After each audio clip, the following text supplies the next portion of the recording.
আগামী ৫ দিন দেশের বিভিন্ন অঞ্চলে বৃষ্টিপাতের প্রবণতা অব্যাহত থাকতে পারে বলে জানিয়েছেন আবহাওয়া অধিদপ্তর।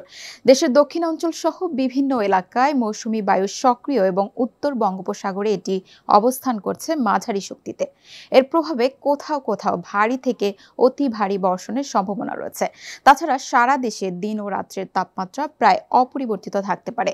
সোমবার সন্ধ্যা ৬টা পর্যন্ত আবহাওয়ার পূর্বাভাসে বলা হয়, খুলনা, বরিশাল, চট্টগ্রাম ও সিলেট বিভাগের অধিকাংশ জায়গায় এবং রংপুর, রাজশাহী, ময়মনসিংহ ও ঢাকা বিভাগের অনেক জায়গায় অস্থায়ী দমকা হাওয়া সহ মাঝারি ধরনের বৃষ্টি ও বজ্রসহ বৃষ্টি হতে পারে।